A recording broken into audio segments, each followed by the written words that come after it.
Importante a divulgação que foi feita ontem pelo Banco Mundial, em conjunto com o Ministério da Economia do Brasil, mostrando os salários do funcionalismo público em comparação com os do setor privado.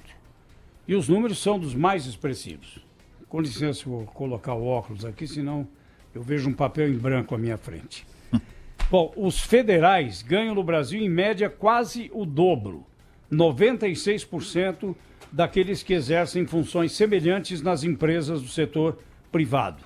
O chamado prêmio salarial do setor público federal é o mais alto entre 53 países pesquisados pelo BIRD, o Banco Mundial. Nos estados, os salários são 36% mais elevados e nos municípios não há diferença salarial em relação à iniciativa privada. E a conclusão aponta que a alta dispersão salarial e desigualdade dentro das próprias carreiras do funcionalismo público e a política salarial dos próximos anos vai ser decisiva para as finanças públicas no país, conclui esse levantamento feito pelo Banco Mundial. Tá aí, agora é um dado oficial, hein? Não é chute, não. Nós estamos realmente com distorções salariais. Isso no âmbito federal da maneira geral. Agora aqui no Distrito Federal a situação é ainda mais grave do que do ponto de vista do governo federal. Aqui, por exemplo, para cada, já dei esse número aqui, que para mim é uma coisa chocante, para cada R$1 que entra nos cofres públicos do governo local, 82 centavos são para pagar funcionário público. Para cada R$1, 82 centavos. Aí sobram 18 centavos para custeio da máquina, para sustentação de toda a máquina e também para investimento. O investimento é 1%. Então, ali, a rigor, são de 17% para custeio e 1% para investimento, né? Quer dizer, não sobra dinheiro para nada, porque, enfim, tudo vai mesmo para o bolso do servidor público, né? E o pior é que aqui no Distrito Federal, por exemplo, somos 3 milhões de habitantes, grosso modo, e são 200 mil servidores públicos, entre ativos e inativos. Então, são 3 milhões de pessoas trabalhando, dando duro, ralando, gerando receita para o governo pagar 200 mil pessoas. Né? É exatamente isso que... E há distorções ainda mais graves quando você examina secretarias isoladamente. Na Secretaria de Educação, por exemplo, mais de 92% do orçamento é para salário. Na saúde, a mesma coisa. É próximo de 90% do orçamento significativo aqui de saúde, de cerca de 7 bilhões de reais por ano, vai tudo para o bolso do servidor. Você chega aqui nos hospitais públicos, só tem carrão, né? No estacionamento dos funcionários, só tem carrão, tudo novinho em folha, etc. Agora, quando você vai para a área de espera, né? Para aquela sala, aqueles salões de espera de pessoas gemendo, pessoas com dor, pessoas doentes, aí a bagaceira é enorme. E aqui em São Paulo nós temos um levantamento, sempre temos falado sobre os municípios, né, Cláudio? Veja só, no estado de São Paulo, metade dos municípios, de acordo com o levantamento feito pelo Tribunal de Contas do Estado, está sem condições de cumprir as suas obrigações, também por causa do alto custo de sua folha salarial, dados do Tribunal de Contas do Estado de São Paulo. Está na hora de nós repensarmos essa divisão municipal que temos no Brasil. São muitos municípios sem a mínima condição de sustentação e que vivem à míngua sempre, com pires na mão, pedindo recursos do Fundo de Participação dos Municípios. É um absurdo o que acontece. E os políticos não querem saber. Por eles, cada vez mais serão criados municípios para seus feudos. Eu acho que tem uma razão nível nacional, na União, e não tão grande nos municípios, quando comparados os salários de funcionários da iniciativa privada e do setor público. A União emprega essencialmente, né, servidores que conseguem invadir, no bom sentido, conseguem entrar em gabinetes, têm influência entre deputados, senadores, são auditores da Receita, são fiscais disso, são fiscais daquilo. Na base, estão os professores. Quem são os contratados das prefeituras? Essencialmente professores, nos governos estaduais policiais, são agentes de saúde, são médicos, são enfermeiros. Essa é uma outra distorção. Aquele indivíduo que cuida diretamente da população, aquele que está na ponta e que mereceria um aumento, que mereceria um bom salário, às vezes até um salário maior do que aquele pago na iniciativa privada, porque a gente tem de levar em consideração que é diferente um médico atender na Vila Mariana, e sem nenhum demérito aqui, cada um faz o que bem entende da vida, mas é diferente sim um médico atender na Vila Mariana e atender em Parada de Taipas, atender em Cidade de Tiradentes, atender em Boi-mirim. Então esse sujeito, esse enfermeiro, esse médico, esse policial que mereceriam sim um valor mais alto do que eu pago na iniciativa privada, ou pelo menos um bônus por produtividade, por periculosidade, qualquer coisa assim, esse se lasca. Esse se estrepa, porque esse ninguém ouve, esse não chega ao gabinete do vereador, esse não chega ao gabinete do governador. Agora o auditor fiscal lá em Brasília chega,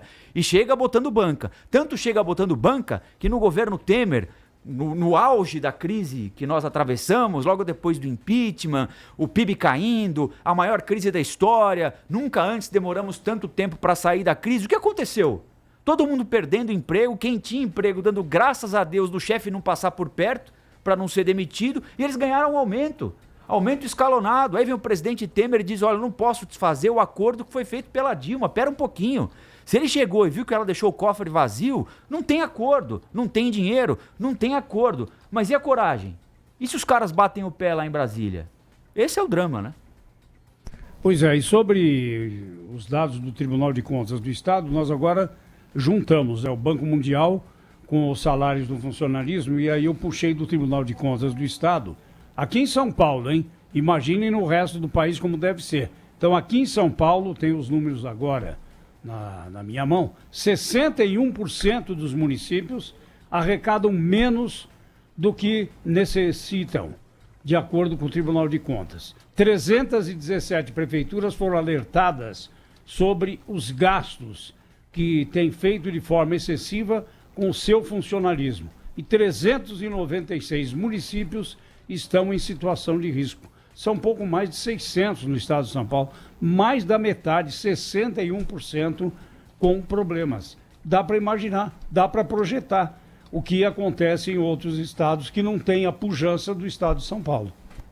O Zé Paulo, ainda na esteira desse assunto aí, né, falando da posição administrativa, né, e dos gastos, né, o deputado federal Paulo Eduardo Martins, que é do PSC de Santa Catarina, apresentou ontem uma proposta de emenda constitucional que prevê extinguir a Justiça do Trabalho para que ela possa migrar para a Justiça Federal. Segundo o deputado, a Justiça do Trabalho é o maior e o mais caro dos ramos do Poder Judiciário e acaba provocando uma grande judicialização no país. Além disso, a reforma trabalhista de 2017 reduziu o número de ações, o que leva a repensar a necessidade da existência desse ramo. A proposta, então, é a seguinte: unificar a Justiça Federal à Justiça do Trabalho, né? Já que os juízes do trabalho são juízes federais também, e criar varas especializadas dentro da Justiça Federal para cuidar das matérias trabalhistas, mas que não seja essa uma exclusividade. Considerando todos esses fatores,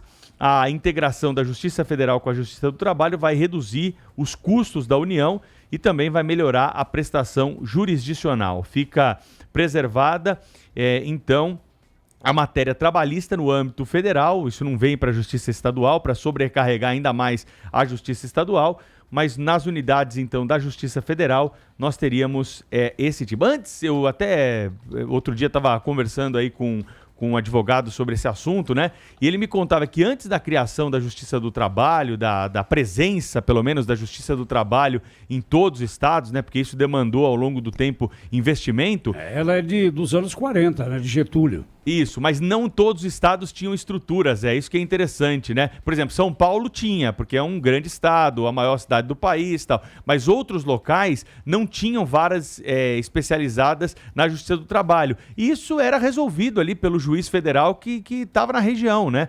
Até, em alguns casos, a Justiça Estadual dava suporte, onde a Justiça Federal não tinha condições de chegar. Então, os próprios juízes ali das cidades acabavam resolvendo esse problema. A pessoa não precisava se deslocar para uma cidade vizinha para poder demandar ali alguma questão trabalhista. Isso acabava sendo resolvido ali na própria esfera do município. Algo que ganhou uma dimensão muito grande. A Justiça do Trabalho virou um elefante aí no monstrengo, né? na administração pública, né, Cláudio? E hoje nós temos aí uma verdadeira estrutura inoperante que acaba dificultando o acesso, e outros juízes federais poderiam absorver essa demanda para que o custo fosse reduzido da União, né?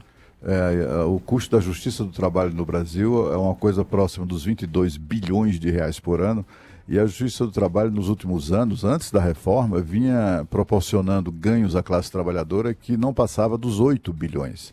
Então, muito cara essa uma estrutura para devolver tão pouco, né, do ponto de vista de resultados. É uma mega estrutura.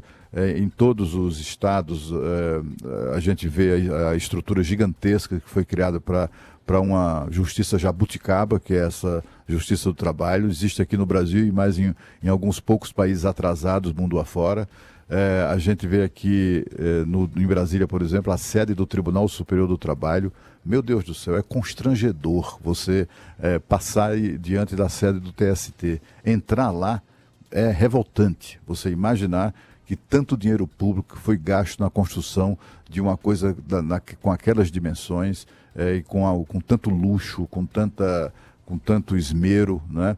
E num país que precisa tanto de hospitais. Você imagina o Tribunal Regional do Trabalho, aquele do escândalo que resultou na prisão do ex-senador Luiz Estevão, né? Em São Paulo. Que belíssimo hospital não poderia funcionar ali, né? No prédio do TRT. Mesma coisa aqui no prédio Lalau, do TST. É do juiz Lalau lá, do ex-juiz. Que chama, né? Rui Barbosa ainda por cima, hein? Pois é, daria um belo hospital, né? Talvez uma escola fantástica, enfim, seria muito mais útil se aplicado aquele dinheiro público ali em educação ou saúde. Aqui também, o prédio do TST, meu Deus do céu, é uma vergonha. Sabe aquela coisa de vergonha, da vergonha alheia, você sentir a vergonha alheia? Assim, você passa ali, eu inclusive fui lá receber uma comenda e tal, eu fiquei embasbacado com o que eu vi, né? O mesmo sentimento que você tem quando você chega no Tribunal Superior Eleitoral aqui em Brasília, o TSE. Cláudio, já nós vamos continuar. Seja mais chocante ainda.